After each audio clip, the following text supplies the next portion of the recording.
minute.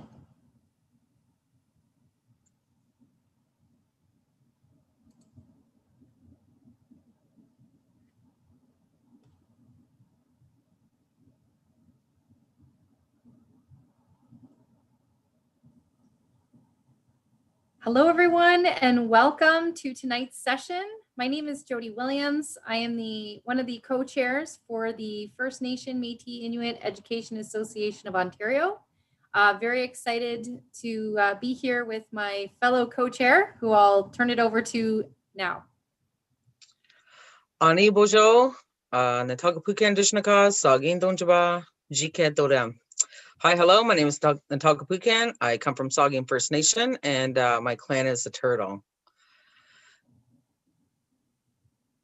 So welcome to our webinar. Our association is dedicated to promoting quality education on the history, worldviews, and knowledge of Indigenous people of Ontario. And we believe that this knowledge is rooted in experiences and perspectives of all First Nations, Métis, and Inuit peoples. So welcome. Our work is guided by an Elders Council, all volunteer, and we believe that all of our resources should be vetted and checked through appropriate sources as our Elders Council.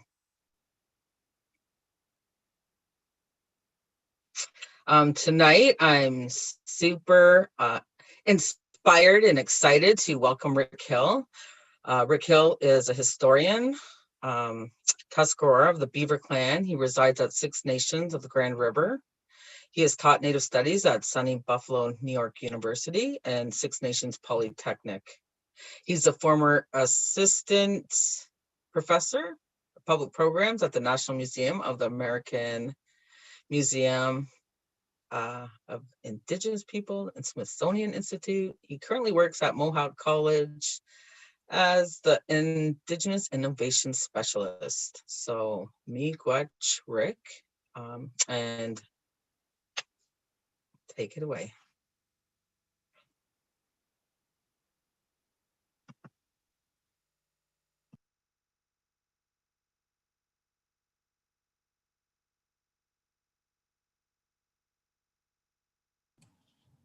So Rick, you are on mute, just in case you were not aware.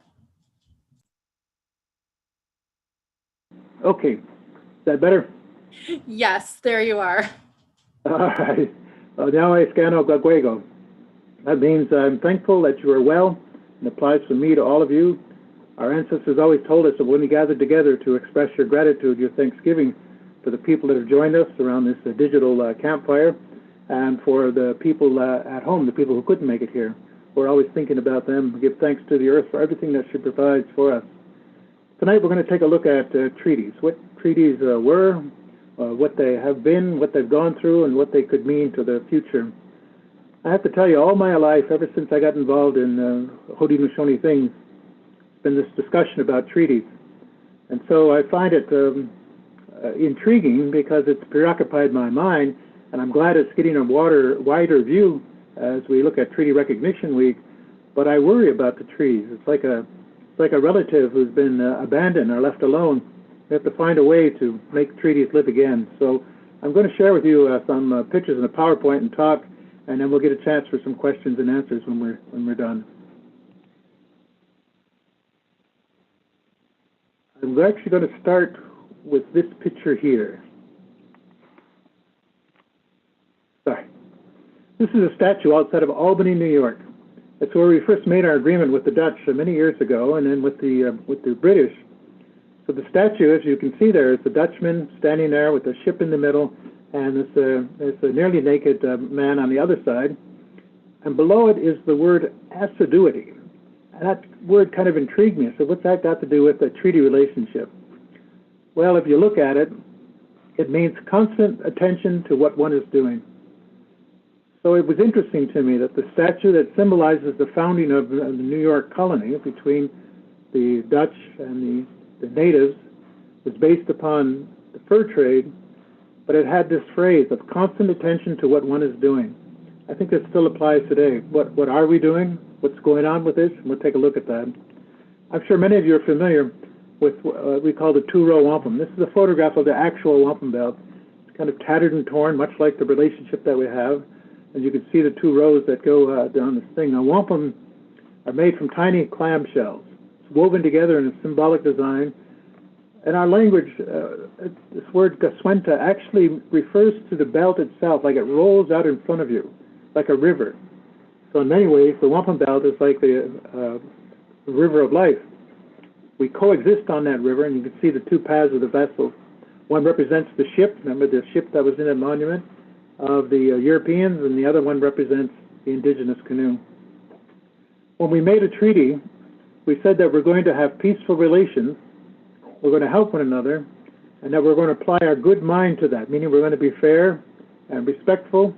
And if we do those things, it's going to result in this ongoing friendship that'll grow stronger through the generations. Now, we don't know for sure when this agreement was made, but the early 1600s. And it has an aspiration in there, I think, that we should kind of think about. I don't know how they came to the terms of the treaty, how the Dutchmen could understand the Mohawk, but they were able to come to this agreement. So not only do we have the wampum symbol, but we have these words about learning how to live together. Now we know in our history it hasn't always worked out well, but there's foundational thought here. There's some principles at stake. Let's take a closer look at them. So the metaphor of the two-row, and there have been many versions of it, as we can see here, another one, is the ship from Europe came alongside our canoe. And at first we tied the two vessels together with a rope. But then they said, you know what, the rope's not going to last long. Let's make it an iron chain. So we'll travel down the river of life together. And I think that's important, because sometimes we forget there that this was two groups of people, two nations, two different cultures, and we learned to coexist. And so forth, the belt has very significant meaning to it. So in the original belt, again, we can see those two purple rows. Each one of those have two rows of beads in it. One represents the canoe, one represents the ship. Inside the canoe was put our authority, our laws, and our beliefs. In other words, our sovereignty, our belief system, our culture. Inside the ship was put their beliefs, their laws, and authority. That's why they're kind of on the outside of those two rows. In the middle is that space of engagement, where that the mutual friendship develops because we've used a good mind, and that we can then create this everlasting peace. I made those three little links there because they said that was the chain that metaphorically tied our two vessels together. We're going to float down the river of life together. People from the ship aren't going to interfere with the people of the canoe, and the people of the canoe aren't going to interfere with the people of the ship. Well, like I said, that history has kind of shown us otherwise, but there's some principles here about how we're supposed to engage with each other. So that chain has some very specific references to it, and I think you should make note of this, because I think these are the core principles of treaty making, at least in the very beginning.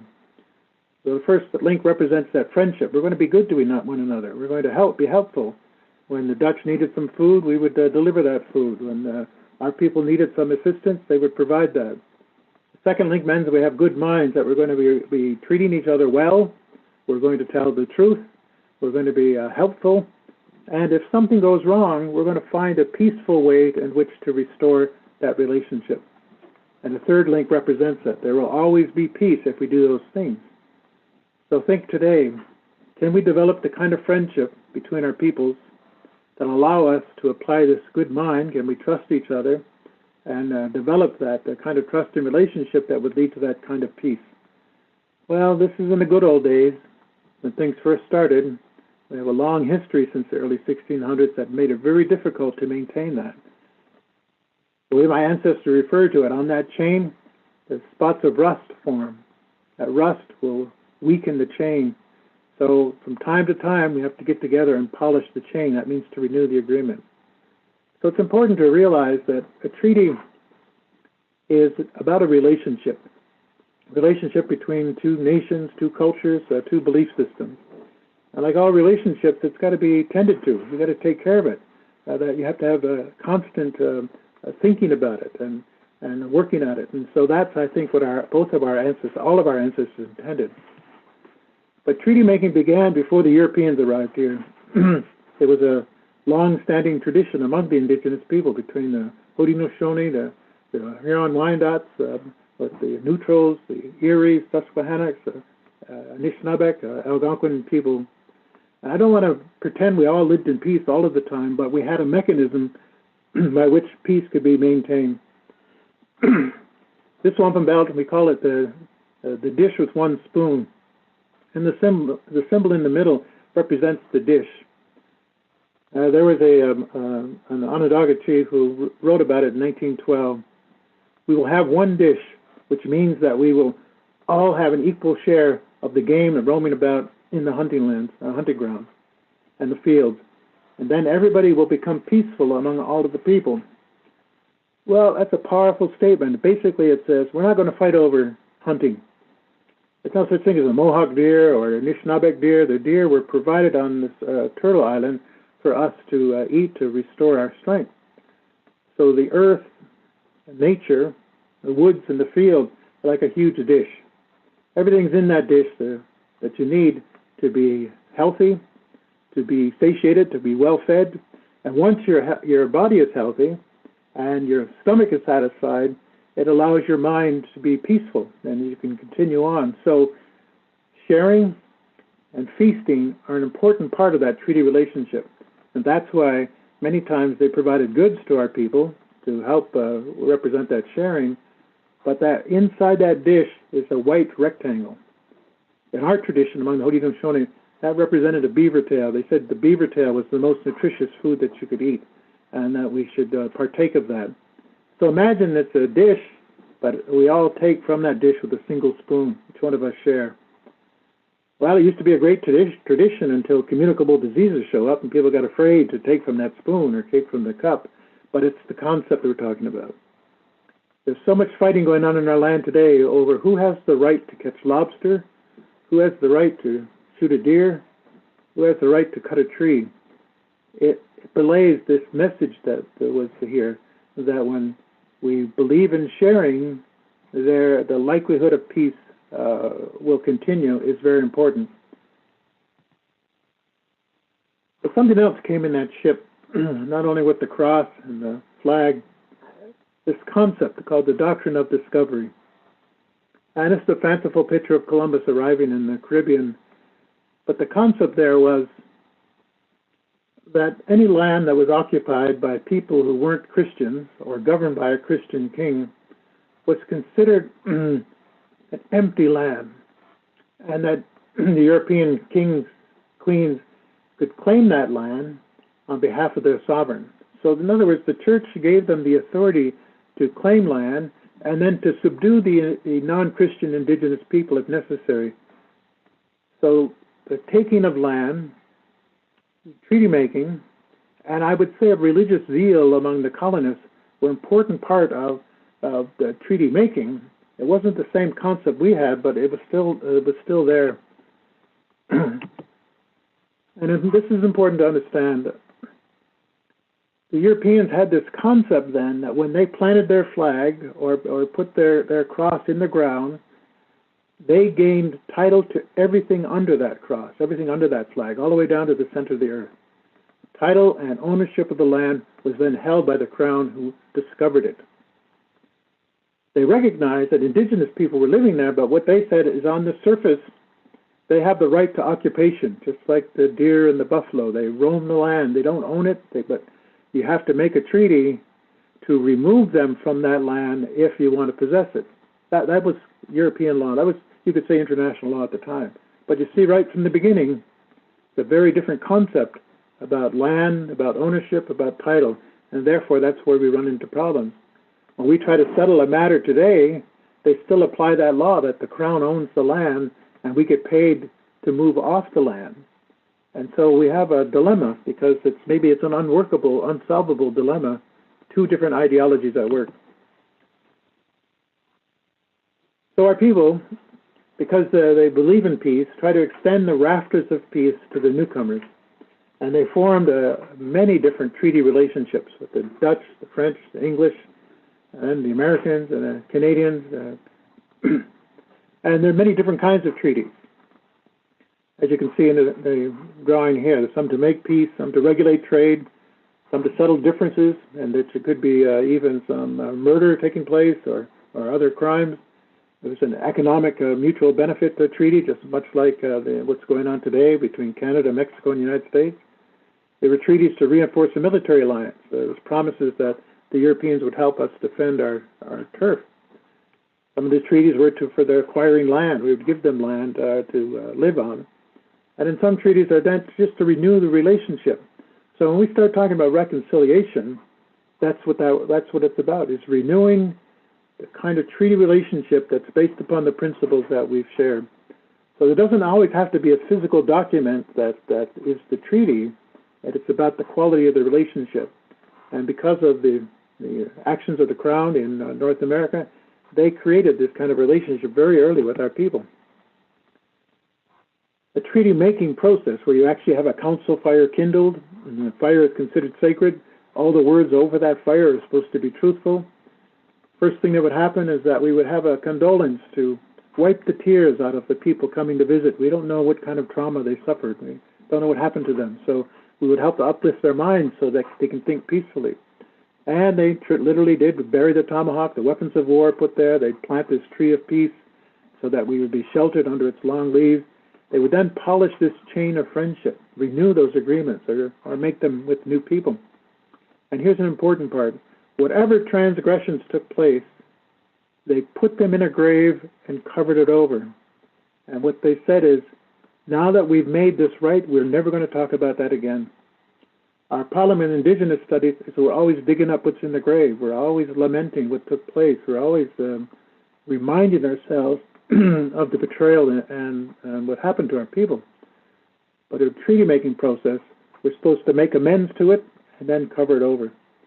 Then they would smoke a pipe to seal the agreement. Then they would cover over the fire again until the next time. So this is the pattern that the Haudenosaunee and Anishinaabe people, all the treaty-making people followed. The British understood this really well. They were equal participants in the process.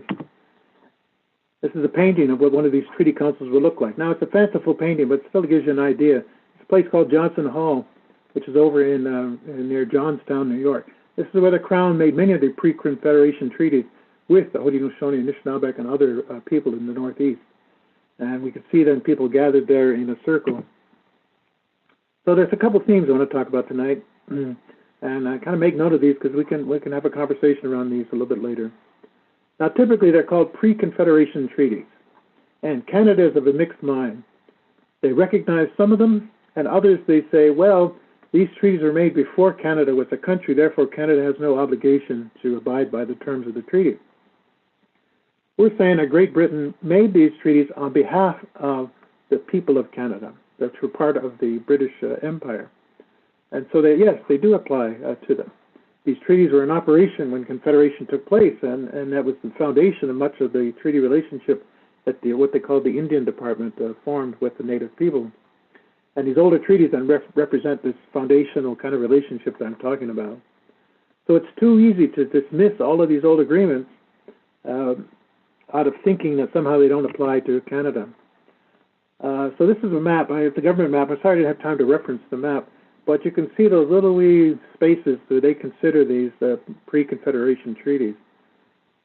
But remember what I said earlier, a lot of those obligations that the Crown made to the Indigenous people, particularly here in Ontario, were made in New York. So you have to consider all of those as well. You can't just dismiss that and say, these are the only ones that apply to the Indigenous people of Canada. These are some of them, but they're not the only ones. I'll give you an example of a good one. Look at this treaty document. It's the actual copy of the treaty. Now, I said the treaties are more than a piece of paper. Think of it this way. It's actually a piece of parchment, a piece of leather, on which the words were written in English or French or Dutch. And there's signatures on the bottom. This comes from 1701. It's called the Nan Fan Hunting Lands Treaty. It was made in Albany, New York, when Albany was a colony. 1701, made with the Five Nations at the time of the Haudenosaunee. So it's written in very old English. It talks about an agreement between the Christian people, the people of the ship, and the people of the canoe, represented by the Five Nations of the Haudenosaunee. But when I looked at the bottom of the treaty, people signed with usually their clan symbol. because, they didn't know how to write in English, and I dare say they didn't understand some of those English terms. If you read the treaty and think that's all it was, you would be missing half of the point. What did our leaders actually agree to? Well, there's two different versions. The written version says one thing, our oral history says something else. How well did we comprehend the English terminology? How was it manipulated? How was it changed in the treaty minutes? How have lawyers twisted those words ever since 1701? What our ancestors said we did was not sell the land. We allowed the king to put his hand over our hunting lands. Wherever his fingers touched the ground, he would build a fort to protect us from the French. That's very different than what you read in the treaty. So whose interpretation of the treaty is going to win out in court? You have to remember, 1701, look how small the British colonies were in North America. And those little wee places where they were developing tobacco and fishing and other trade, all to the west of that was indigenous country. They had to make treaties with us because we were a force to be reckoned with. And so this Beaver Hunting Lands Treaty is very significant because it covered a lot of territory. 1701 is intended to protect our hunting grounds. The purpose was to place the land under the Crown protection, not to make it Crown land. And it was to be protected not merely, what was to be protected was not merely our hunting rights, but it was the land itself and all of the Haudenosaunee rights to that land. Now, we may argue internally, whose land was it, and how did we gain these rights to such a vast land? Because look at this. This is the map that was accompanied the treaty. It's huge turf. If you can kind of read that map right, it goes from about where Rochester, New York is, see that big purple line, all the way down the Ohio Valley, out into Michigan, and maybe past, even out to Minnesota, all southern Ontario, ending just about where Toronto is. But I'll tell you one thing about treaties and treaty maps. The British liked one-stop shopping. Let's declare that somebody's in charge, they won this land by right of conquest or whatever, and we'll make one treaty with them to cover all of that big turf. Some of that was going on here.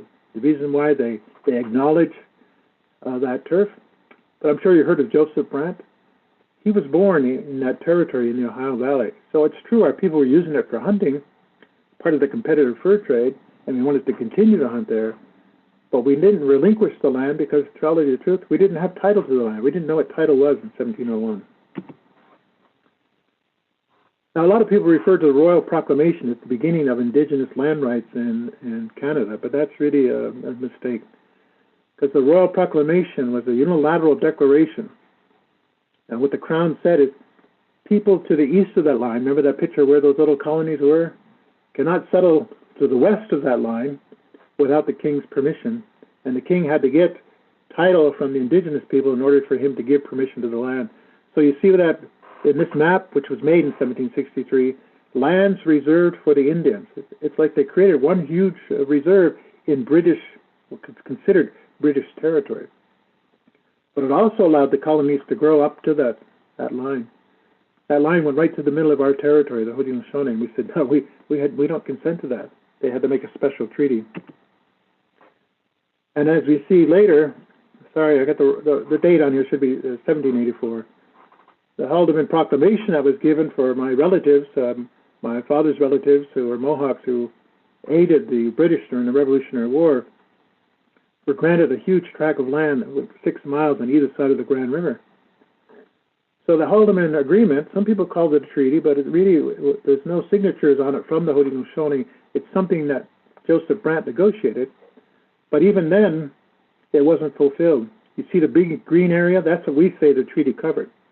The little orange area is what we have today. Even though it's one of the largest reserves in Canada, there's a whole lot of land unaccounted for, a whole lot of missing land. So today, what the issues are is our rights to the rest of that green land. The Crown says they never acquired the land, the top third of this tract, and so therefore they couldn't give it to us. But so it's been a fight ever since the Haldimand Proclamation as to what are our land rights in this territory. How far does it go? Who owns this land within the tract? So our people have held tenaciously to this thing. They're holding a replica of that Haldimand Agreement. It's about 1955. It's been one of the defining features of life at Grand River. That's recognition of our land rights, and that's what's the foundation of our community here. But if we remember that map, how little land that we have left, that's why our people are fighting so hard to recover some kind of, I don't want to say compensation, but some kind of justice on what happened to all that land that was illegally taken. The British took that two-row wampum and the iron chain that linked our vessels together, and they turned it into a silver chain. And these are some of the longest words in Mohawk and Cayuga that you could imagine. It roughly translates to the thing by which they link their arms. So the concept here, we link our arms to this chain that goes all the way across the Atlantic Ocean. On the right side, we see this dark figure with a white and white bead in its chest that represents the heart of the sovereign of Great Britain. On the other side, we see this man with a white chest, which must mean he's all heart. And he has next to him, though, that war club, because one thing we learned about treaty making, you have to have the ability to enforce the treaty. Sometimes you need to use strong people in order to get the attention of the crown.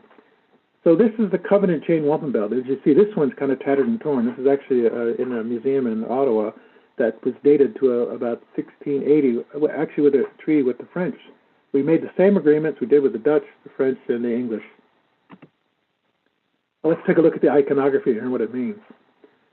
So the concept is when you link your arms together, you interfold your arms, you make a circle that is hard to break. That comes from our great law of peace.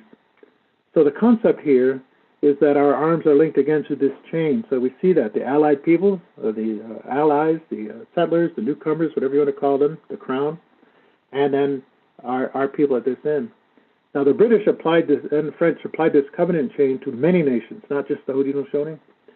That path of peace is supposed to represent the truthfulness of the communications between the people. It's an open line of communication. Boy, has that become an overgrown trail. We don't seem to communicate very well, and a lot of times the principles that we're talking about here have gotten lost in the past. The covenant chain principles are a little different from that two-row, and what it came out to be is it said, first we have to have respect for one another, and if we have the proper respect, mutual respect, we're going to learn how to trust one another, and we become such trustworthy people. We'll learn to depend on each other, and we'll have an ongoing friendship. That was the aspiration that the Crown had in dealing with the Haudenosaunee and the other Native people.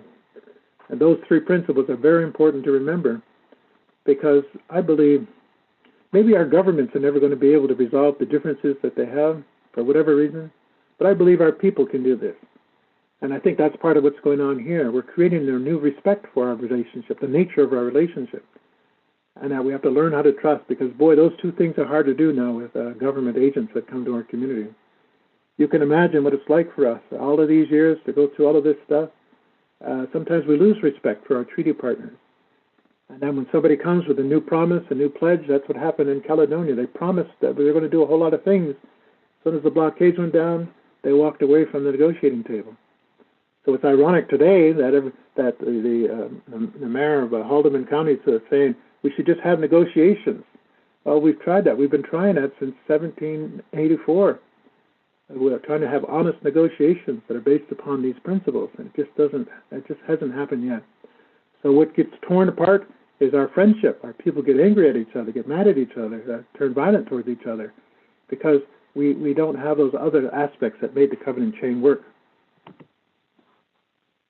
And so the chain has been played out in many different ways, many different versions of it, many different stories around that. Many nations began to join into that, and I think it's an important tradition to maintain. But remember that truthful communication is what made the chain work. So treaty making has a whole series of ideas, practices that are important to try to maintain. We see here that we have to acknowledge one another as allies. The Haudenosaunee have been steadfast over the centuries to say we're not subjects of the Crown, we're not citizens of Canada, the United States, we're the Haudenosaunee. We're citizens of our own sovereign nation. You're our ally, and you're our friends, and we don't have the power relationship that puts one below the other. We also have to keep each other informed about the matters, because there's going to be trouble no matter what, and we have to be honest about that. When some of your citizens did some harm to ours, we dealt with it earnestly. Some of our citizens did harm to others. We dealt with it right up front. And we made amends then for any transgressions that took place, including murder, including death, including war.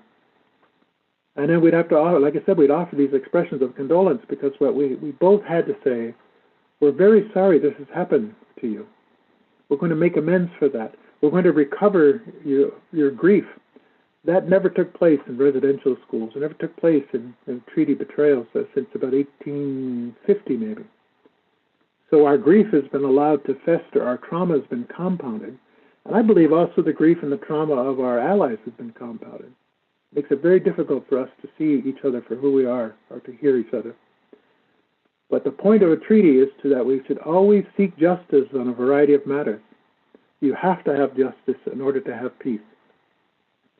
So this really was, the treaties were really a process by which that justice could be restored. And once it is, we have these peaceful and prosperous relationships. We've renewed the covenant, that we've polished the chain, and then we agree that there's going to be a mutual beneficial course. That's very important. Right now, we get offered deals that are not beneficial to us. It sounds like a big deal, sounds like a lot of money, but when you take a look at what are we giving up in order to get that, what the colonial officials understood, they had to balance off their interests with our interests. They didn't always come to win the day. They didn't always come to trick us or fool us. They had to realize if they want peaceful relations with the indigenous allies, they have to treat us well. Contemporary politicians seem to have forgotten that. Let's look at another theme. Again, so we're allies, not subjects. So these were nation-to-nation agreements. Today what I hear is government to government. That's a little different, because the city of Brantford's a government. Who has the right to make an international treaty? The foundation of all of these treaties between us has been in this notion then that we're allies, not subjects.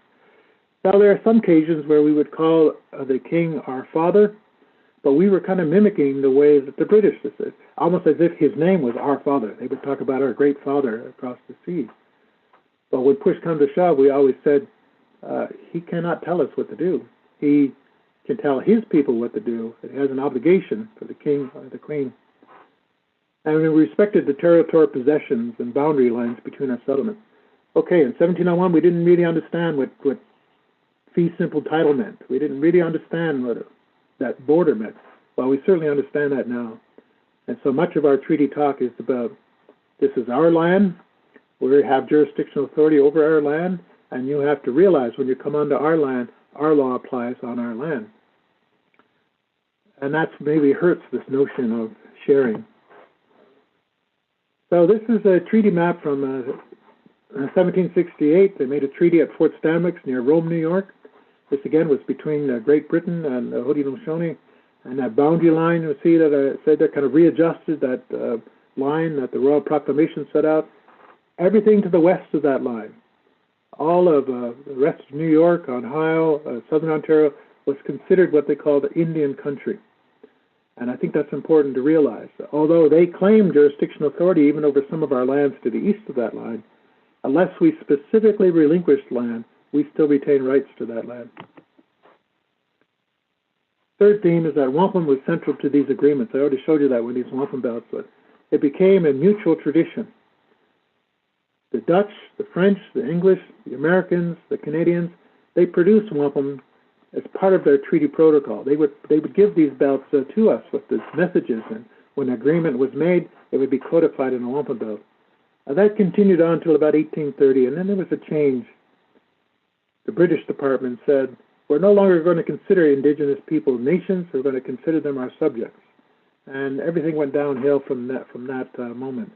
But we still have these old agreements, and the minutes of those treaty councils are still there. So remember what I said, treaty is more than a piece of paper, and it's actually even more than a wampum belt. Those are just two parts of the information you need. The treaty minutes are another thing, where the dialogue taking place, there was a whole lot of agreements made, that didn't get into the final written document and aren't always talked about in the Wampum Belt. So by triangulating between the written treaty, the treaty minutes, and the Wampum Belt, you get a better sense of what it is. But you've got to remember, just because it's written doesn't mean it's true.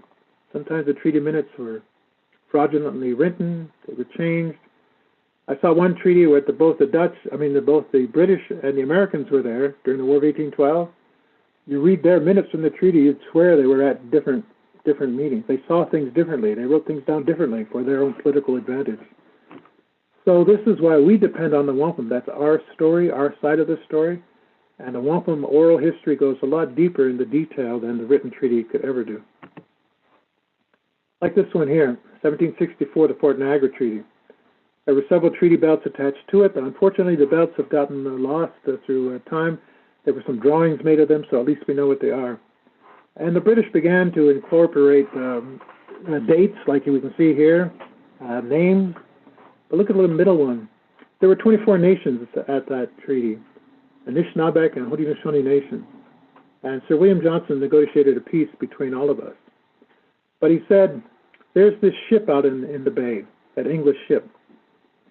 It's so laden with goods for your people, you all need to link your arms together, pull that ship and tie it to this big mountain on the left-hand side. That mountain was Montreal. That's where the headquarters of the Indian Department was. If you pull together in peaceful unity, the Crown will always take care of your physical wants. You'll never go hungry or cold. As long as the British wear red coats, they will honor the agreement made. Well, that's a pretty powerful statement. Is it still valid? Is it still in play?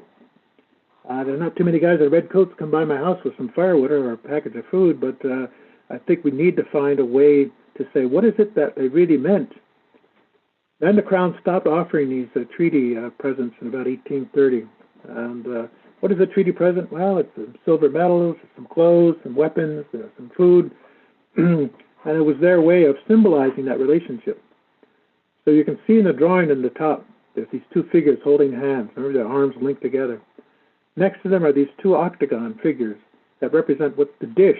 What the British said, consider us your dish. You come to our forts and you'll be able to enjoy the great bounty that we have there. So there was a promise made there. For the lands that you've given, we will provide you forever these goods in exchange for that. So think about that. When people sometimes complain about how much money the government spends on that, when you look at the luxurious place where many people live in Ontario, well, there's a price to be paid for that place, and that's what the treaty obligation is about. But this wampum diplomacy then, sometimes the wampum belts are themselves called presents that were given back and forth. Sometimes there were 200 of these belts exchanged at one time. They also provide with these like these gifts that I mentioned there at their forts. So it was meant so that we would remove our prejudices against the Crown, that we would like the Crown because they're treating us well. And it would help to reduce what they said was jealousies among our own people. Let me move a little bit quicker to this, and then we can have some questions. This was the symbol used for treaty making by Sir William Johnson.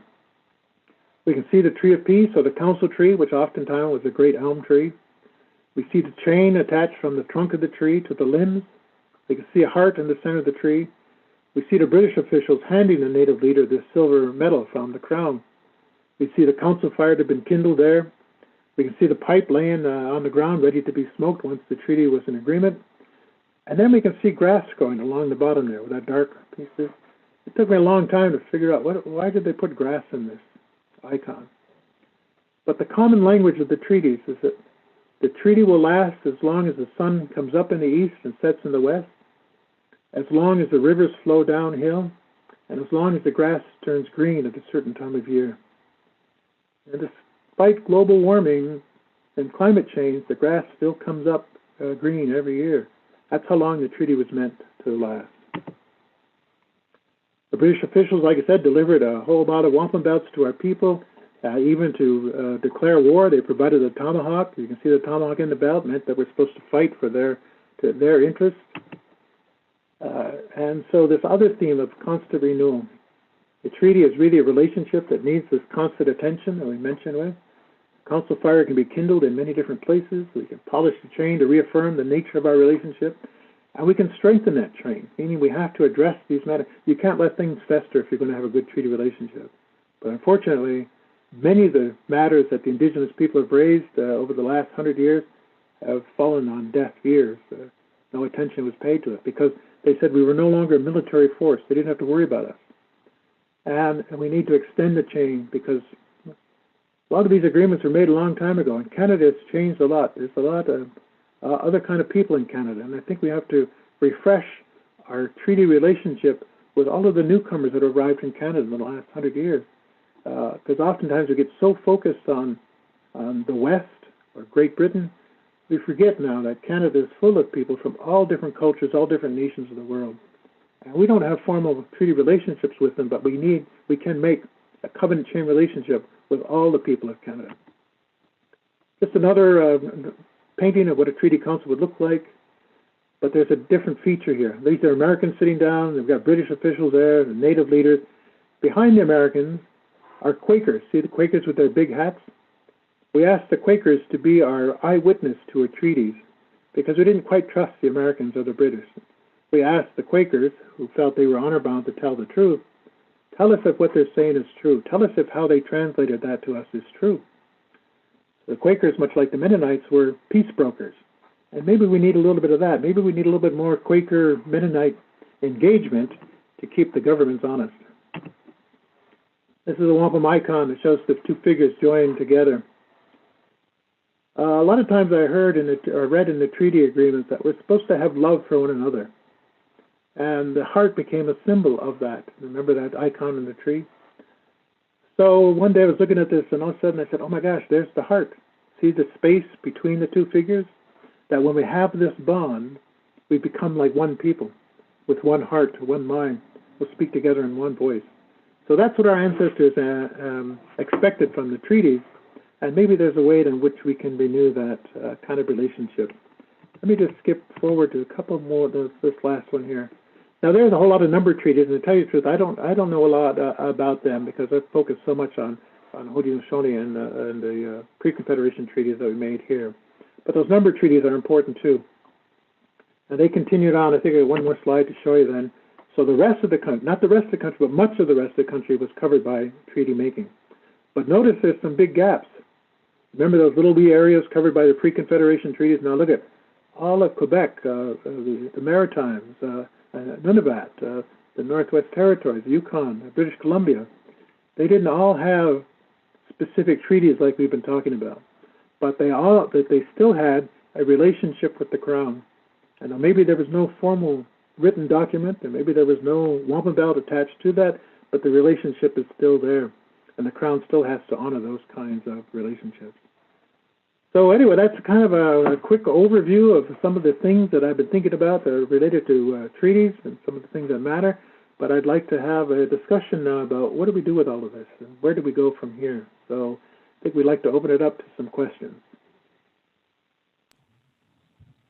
Thank you so much, Rick, for this really powerful overview tonight.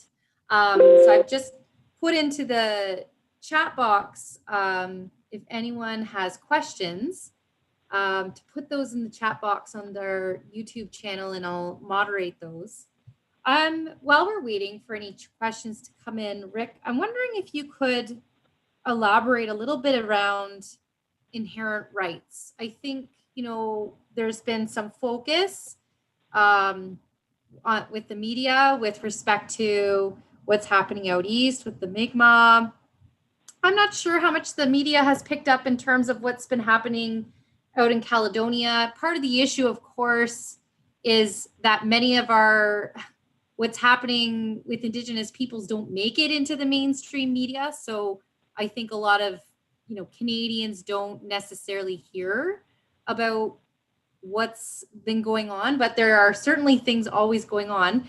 And maybe if you could elaborate around helping people to understand the difference and what the significance around inherent rights in respect to Indigenous peoples in this land. Well, the concept of inherent rights has to be attached to our responsibilities. So you have rights and responsibilities. They go together. So we believe we have inherent rights from the creation. That when this land was created for humans and certain areas were set aside for certain people, that created an inherent right to be born in a place where your ancestors lived, where they were buried, where your communities that developed. But it's also this responsibility. So we have a responsibility to the fish, to the birds, to the animals, to the trees, all of that kind of stuff. But inherent rights also then has a kind of a technical legal definition about that. Are there some rights that Indigenous people had prior to contact? Well, of course, but under Canadian law, our Aboriginal rights, our inherent rights, start at the time of first contact with Europeans. What were the things that we were doing that kind of defined who we are? Well, if we weren't busy that day, you're going to lose a lot. So I think we have to realize that the concept of inherent rights, as it's defined by the courts, is not necessarily a reflection of what we consider to be our inherent responsibility to be connected to this place. But there are some other treaties that defined economic rights, education rights, medical rights, and those things, I think, all have to be looked at. It's very hard to come up with uniform treaty policy because all the treaties are different. They stipulate different things. They obligate us to different things. Some people think that there's a case for human rights to be. What is our human rights? But when they argued at the UN for the statement on the rights of Indigenous people, they talked about collective rights.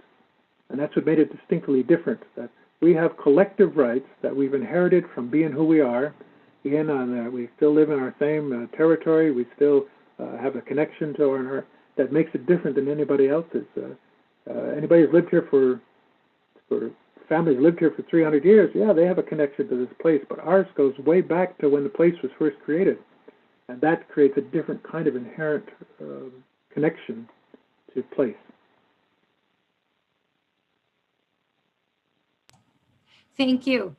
There's so I'm going to read off some of the questions that are coming in. So this question here is,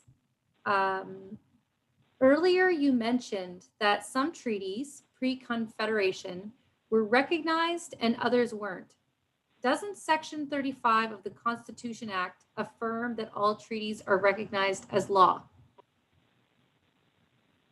Yeah, it says that, but then there's this kind of double talk by saying which treaties are recognized. So that's why the focus is on the numbered treaties, because they were signed on behalf of Canada and the Crown. But say like the Nan-Fan Treaty, recognized in the cases, our border crossing rights are recognized in cases. So Canada's has had the luxury of kind of picking and choosing which treaties they want to recognize. And we have to make a case, but again, because of remember the prejudice I talked about in the concept of land? The courts also have a prejudice then in how they define treaties. And once you take your treaty rights to court, you stand the chance of losing them, having them all wiped away by the decision of some judges. So it's a tricky matter of trying to get your treaty recognized. But you've got to have a strong case to begin with, you have to have a unified case, and you have to have a history of you enforcing those treaty rights. So this is why we have to hunt every year. That's why we have to do the things that we do, to say, yes, we continue to do those things that those treaties were meant to protect. And I think it's important, too, that people understand the even the notion of when we talk about sovereign, self-determining nations, why is it that we have to take it, we take we take the colonizer to court in their own courts. So just the mere fact that, you know, we have to take Canada to court in Canada's court system is a problem in itself, I think. That's because many times our rights, our human rights, our individual rights are defined by the Charter of Rights. Well, we have an older charter to that dish with one spoon, of the creation responsibilities that we've inherited. So that's what makes it almost impossible to resolve things. And then, to tell you the truth, much of the resolutions they're offered, now this is my non-legal opinion, but much of the what's offered to us to settle our land rights matter is just a bucket full of cash. In order to take that cash, we have to sign away our inherent rights, our Aboriginal rights, our Indigenous rights to that territory in question. And I don't know who in their right mind would want to do that. Why would you want to cut off the possibility of the future generations that should have access to that place, just so you can put some cash in your pocket today? So it's an impossible situation. When you negotiate a settlement, you have to look very closely at the terms of that settlement. Some people are willing to do that, but from my point of view, I don't see how we can. Now, we're due some compensation, that's for sure, but those strings shouldn't be attached to that. That we have to settle for what the loss of land, access to land has meant to us, what happened to all those resources that were there, that we used to be self-sustaining communities, and that we need some help. But remember those nations linked together pulling that ship of goods to the shore? There was a pledge made there that as long as the non-Indigenous Canadians live in this land, they have an obligation to provide resources, financial resources, goods and services to the people from which they acquired the land. So we're not asking for something that's unreasonable. Look at the bounty that Canada has. There should be a little bit more sharing from that dish, but not at the price of us having to give away or sever our relationship to the fish. So it's a dilemma, that's for sure. So another question is in reference to the Haldimand Tract. So it's connected to the previous question around Section 35, affirming treaties recognized as law. So the question is, does this apply to the Haldimand Tract that was lost? I'm not sure. There's some tricky things. I should have had my lawyer consultant with me to these things, because it's a tricky matter, how you understand that. Some of the Haldimand Tract was given by Joseph Brant. He was given power of attorney from the chiefs at the time. He sold or leased some of that land to some of his allies, and so we don't necessarily have a recourse to get back some of that land that was gone. So in other words, we agreed to some of the sales. Whether we had total agreement on that's another question. Some of the land was supposed to be leased, not sold, but once the non-natives got it, then they resold it and then resold it, and by the time you do that, there's a record of the title being transferred, and it's so hard to go reach back in and remove that land from the land title system put in place by Canada and Ontario. So it's hard sometimes to find a way to resolve that. And as you know, at Six Nations, we got two different governments. We got an elective government that was forced on us in 1924 that has made many agreements, like the one that's causing the current trouble down in Caledonia. And then we have our Chiefs Confederacy Council that was usually not consulted with on some of these land matters. So it's a real internal dilemma, and it's an external dilemma as well. Because now when everybody looks at the value of land, they're forgetting that there's a moral obligation to the people where the land came from. If it was taken illegally, immorally, improperly, it would seem to me both British and Canadian justice and Christian justice would say you've got to fairly compensate for that loss. But the strings get attached to it, and the lawyers kind of manipulate it, and before you know it, we're between a rock and a hard place. So that's what makes this land settlement matters very, very, very difficult to enter into. Another question here. Could you explain the nation-to-nation relationship and how sovereignty works with that relationship? Well, when you think about it, then the crown heads of Europe had their sovereignty. Now, their sovereignty was either reinforced or granted by the Pope or later the Church of England. So it had this religious kind of connotation that God gave them the right to be sovereign and then to negotiate treaties on behalf of the sovereign. We had a similar but very different system, is that the land was held in common. Our leaders could decide, what clans would use what land, who had access to the land. And I think that's what happened in the beginning. We say, oh, you need a place to stay, you need some food, you need a place to plant. We would we would provide land to people. But in the European system, that meant you're giving me land, I need title to that land, and so you had two very different systems at play. And I think that's what makes it difficult to try to figure out, whose system do we apply now to get justice on the land? How can land be returned from an individual property to communal property? How do we remove it from the provincial land registry system? So very big and complicated questions of which I don't have any answers to. So I have a tendency to say, let's use the land that we have to better efficiency to provide more food, wholesome food for our people. Let's help our people sustain themselves in the lands that we have. Let's reinforce our existing hunting, trapping, fishing, and gathering rights, all for the point of making a stronger nation. Because if we're a weak nation, if our people are weak, if our people are so colonized they don't care anymore about this, that it's no longer a nation to nation. No longer are we looked at on the same level. So here's a good example. Right now, the Haudenosaunee are battling to have our team be considered, our lacrosse team be considered to enter the Olympics in 2028, because they may be playing lacrosse there. But our allies don't consider us to be a nation state, and therefore they don't recognize our passport, they don't recognize our nationhood. And think of this, lacrosse may be played at the Olympics, but the people who invented the game and who now currently are ranked third in the world in playing international men's lacrosse might not be there because of this matter. So what does it take to be a nation state? Not everybody has to be like America. There's some very small countries in the world that are recognized by the UN. But the United Nations has a kind of, I think, a prejudice. They say that the Indian nations are a domestic responsibility, that we're not really nations, our treaties aren't recognized at the United Nations, we're considered to be a domestic matter of Canada and the United States, or to all out the Americas. So we're kind of at an ideological roadblock. Nation, to me, in my mind, means you have absolute authority over your territory and your citizens. You can do absolute authority. Here at Grand River, we got confused authority.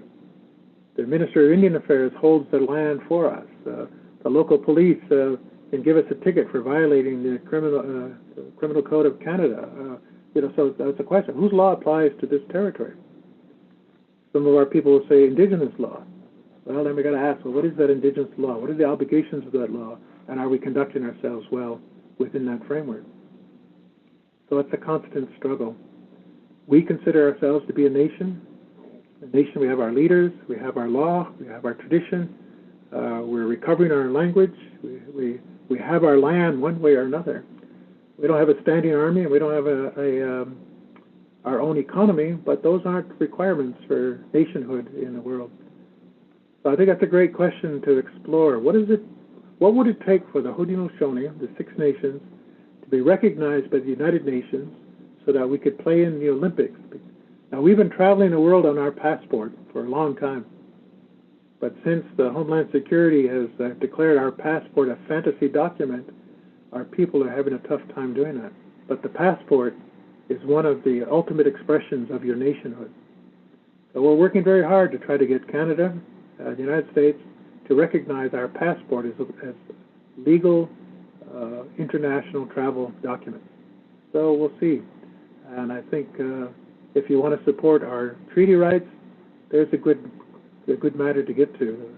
Let your governments know that the Haudenosaunee passport and the Haudenosaunee rights to travel under their own identification should be respected.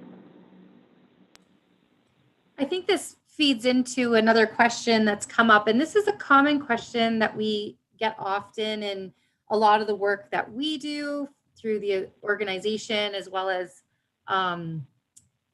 through when we do different professional development series. And I want to, before I pose the question, I want to consider, flipping it around. So we often get questions around, well, as Canadians, what can we do?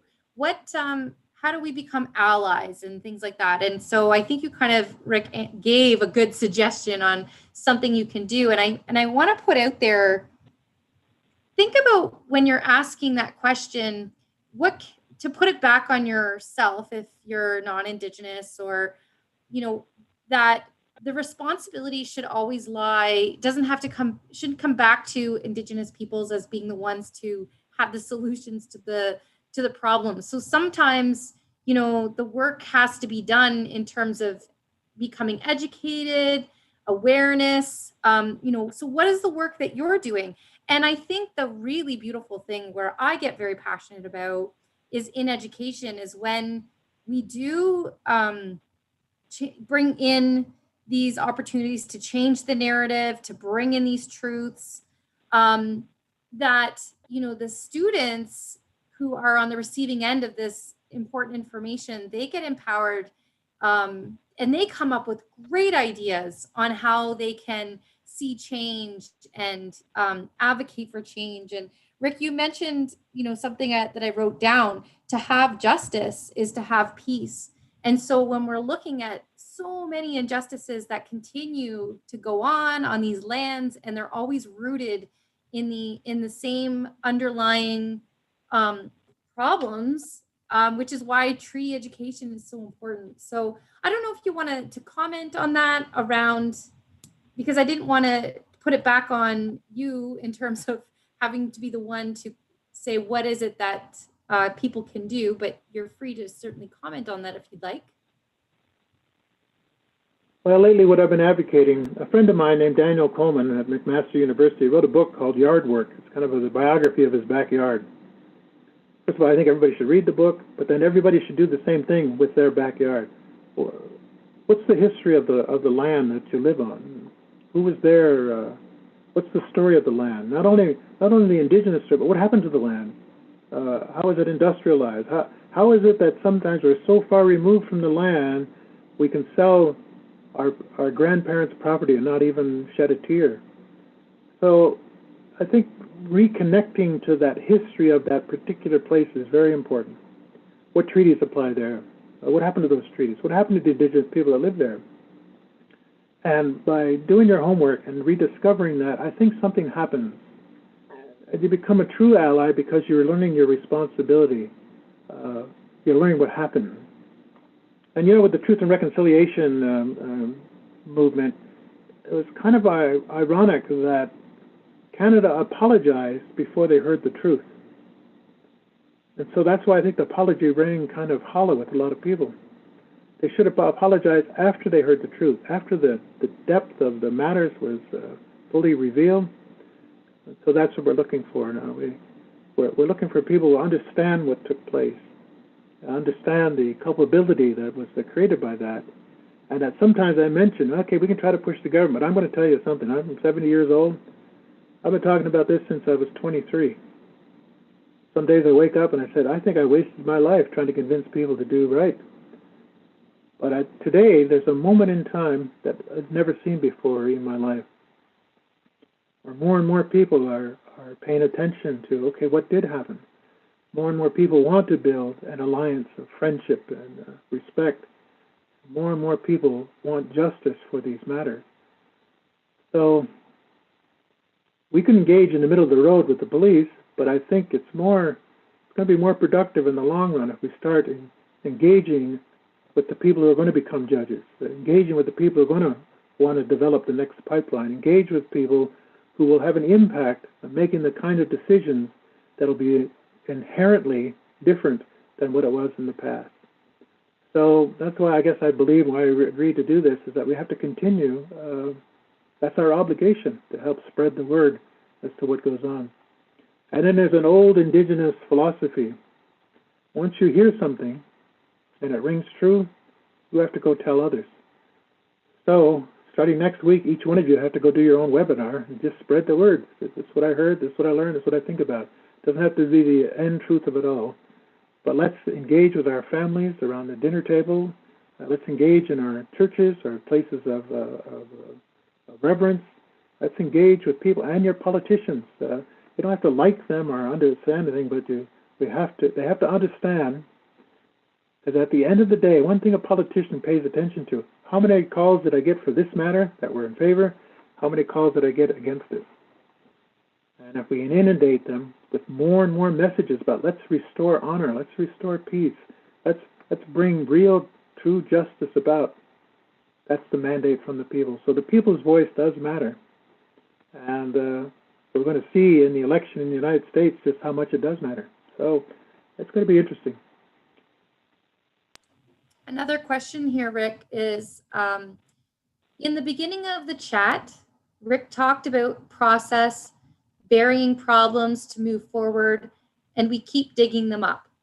Can you see us getting past that part of the process today? If yes, what might that look like? Well, the way it worked in the past, both sides got together and said, here's the nature of the matter. This is the harm that was done. It was kind of a restorative justice process. The party that caused the harm had to stand up and admit that they did the harm. They had to have a true pledge to not do that kind of harm again. Then they provided some kind of restitution. In the old days, it was wampum beads. So this is to make up for your loss, including the loss of a family member. That's when wampum really meant a whole lot to a whole bunch of people. When the grieving family accepted that matter, they also explained to their young men, now there's not going to be any retaliation. It ends here. We are saying that this is finished. And so both sides agreed that that matter has received justice, and then they put the memory of the grief in the ground, literally. Put your mind that's been corrupted by this thing that happened into that ground, cover it over, and then you turn and walk from it, never mention it again. So I think we're at that point now where we're beginning, just like with the Truth and Reconciliation, we've had hard conversations. And in many ways, they're kind of doing that. They're going to destroy all the evidence, all the testimony that was given. Some people are saying, hey, I don't know, that's a good idea. So there's this moment in time in which we shared this very harsh matter. People told their truth. They received some kind of compensation for that, even though we could argue whether it's just or not. And now we need to move forward. One thing one survivor said in a film that I saw, he said, I had to forgive them for what they did for me in order for me to move forward in my life. That kind of irked me at first. I said, well, first of all, you get abused, then you have to forgive the abuser. But I understood what she meant, is that we as the Indigenous people, we can't live in a cell of victimization. We can't keep scratching these wounds sore because it just depresses the heck out of us. We've got to heal those wounds, but we can't heal them unless our former colonizer, the contemporary Canadians, also heal their wounds from colonization. And then we can become stronger together. When your mind is clouded by colonization on both sides, by being the victim of colonization or being a colonizer, it clouds your judgment and your thinking. We've got to remove away the cloud of colonization. We've got to remove all of that dust that came between our people. Then we settled those things. So I think we need a condolence between the police forces and the Indigenous people for the police officers that have been killed by Indigenous hands, and then the Indigenous people killed by the police forces, the murdered and missing Indigenous women and girls. We need a way to heal that wound so that those grieving families can finally say, all right, we could put her to rest. We've done what we can to bring justice to this matter. We've covered her grave, and now we can turn and walk and look for the future. That's a whole lot of stuff, but that's what the old people did. And that's what made it work for hundreds of years, and it even worked with the British. There were times when the British suspended what they called their rule of law because justice with Indigenous people required more. And it worked. So we need to study this a little bit better. Think about that. What does that mean on a practical level? And then just try to do the best you can to start the process. But both sides need to come together. You got to have equal players at this point. I think sometimes we're still stuck in our resentment and our hatred, and tell you the truth, in our racism about what took place. Remember what I said? It's hard for us now to trust. as we're wounded. We need to find a way to resolve that wound. But we keep getting wounded. Every generation, every time our human remains get dug up, every time there's a new house being built in the Haldimand tract, every time a new kid drops out of high school, every time a new kid gets picked up by the child welfare agency, the wounds continue. So it's multiple levels. But I'll give you some advice that old chief told me when I was a young man and wanted to do everything. He says, Rick, you can't do it all. And you can't let it all drive you crazy. Pick one thing that you could work at and try to get that done. So my one thing was to recover these wampum belts. The pictures that I showed you when I was a young man, they were all locked away in museums. And we worked very hard to liberate them because there's our story, there's our history, there's our future. And so you need to find that one thing that you can do with Indigenous partners to begin to heal some of the wounds of the past. And sometimes you got to hear the rough story, just like Truth and Reconciliation. Sometimes you're going to have a finger pointed at you, and you got to take the agony of the truth to get to a different kind of truth between us. So it takes courage, it takes thick skin, and it has to take a persistence that we're going to get through this matter together. I better stop. I'm sounding like a TV preacher. Well, I could just listen to you all night, and I'm sure so many other people would be happy to listen. There's one more question that is still in the chat box here, if you are okay with that. I'm wondering, it's a two-part question, and perhaps we do have, later on in the week, we do have some presenters coming to speak specifically on Treaty 9 from Anishinaabe Nation. So if you can't answer this question, I'm sure they can. But the first part was, if you know this, Rick, why was the province part of Treaty 9 in the Anishinaabe Nation territory? Is that something you can answer, or do you want to wait until we have our guests from Anishinaabe Nation on? Well, hopefully I'll give you more specific, but it kind of goes back to what I was saying, that the administration of Indian Affairs changed 1830, 1840, began to think differently about this. And then as Canada wanted its golden horizon to continue to the west, they began to make a different kind of treaties, different kind of relationships. And they kind of changed, where before all of the land was held by the Crown, then it switched, so then the land was held by the province. So when you're negotiating for land deals, the province had to be involved because they were considered the repository of any newly acquired lands. And that's the situation is today. So we're trying to, they settle the Haldimand tract matters. The province has to be there, the Crown has to be there, the Haudenosaunee have to be there. So there are more players. But if you look at Ontario as just a division of the Crown, the municipality is a division of the Crown, you're dealing with the Crown on all of these matters. Because everywhere I go, I see a picture of the Queen. And we made treaties with her office. And so in my mind, they still apply. So I think the people, the Anishinaabe people also have to look at what was the treaty relationship even before the numbered treaties? Because that's an important part of that. And I think that's where they're going to find those big principles I'm talking about, of recognition of their nationhood, of their sovereignty, of their land rights, of their hunting rights. And what happened by the time the numbered treaties come around, it's more like taking away those things, an itemized listing of what they're taking away. So we always have to hold firm that our inherent right to land, to live as sovereign people on that land, unless you can show where it was explicitly relinquished by your governing authority, we still retain that.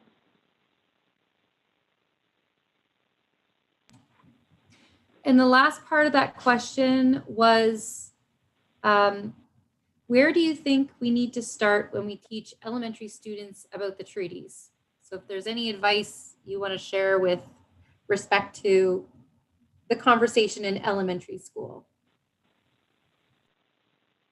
Well, I think that's where the two-row wampum is an important device, because I think it's easier for kids to understand that. The symbol, very simple, is a canoe, and people from the canoe, people talking to people to the ship. They make an agreement to live in peace together. The people of the ship aren't going to try to steer the canoe, and people of the canoe aren't going to try to steer the ship. I don't know what that's got to do with indigenizing the academy, but that's a whole other discussion. But I think the Turo Wampum as an ideology about treaty making is easy for young kids to understand. I think young children understand the concept of fairness better, about sharing, even though they might have a difficult time sharing their candy and their toys. So I think that's a great way of getting people into that. And what does it mean to live on the river of life together as we travel down there? And maybe that could help them understand the nature of having to have an agreement between people. Because we don't want to bum them out too early about what actually happened. We'll do that when they get to university. Yeah, certainly. And, I come from the secondary panel. And so there's so much really incredible things you can do with secondary students as well, in terms of really empowering them and getting them to take action on any number of injustices that are happening. And so I think as educators, we are, we are reflective practitioners, and we are called to constantly be on a learning journey. And so this is one of those learning journeys that we all need to be on together. And I just really want to thank you again, Rick, for spending this evening with us and sharing. Everything that you've said has been really powerful. And I know the people that have been listening will definitely take away some really beautiful words that you've shared with us. Is there anything else before we say goodnight that you would like to say in closing? Well, just remember what our old people learned was that when we link our arms together, we become stronger. So today we need to stand in unity with each other. We need to literally link our arms together and walk together to find this peace. I believe that it's possible, and I think this webinar and other things that are happening show that there's a great interest in doing that. So I encourage everybody to start your journey, your personal journey, on the road of polishing the chain with your Indigenous neighbors. And I appreciate you spending the time with me tonight. Thank you. Again, on behalf of the FNMIEO, thank you so much, Rick. And I just want to point out to everyone here that on our website, you can access all of our live streams as well as the recordings here. So it's under our events and webinars tab, or you can just go to the link here that I'm showing.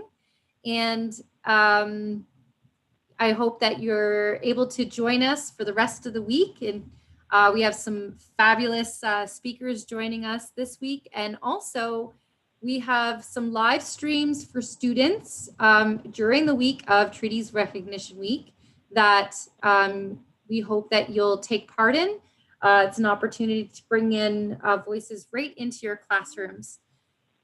So again, thank you everyone for tuning in tonight and joining us and carrying on with this very important discussion. And have a safe evening. Take care and have a good night, everyone.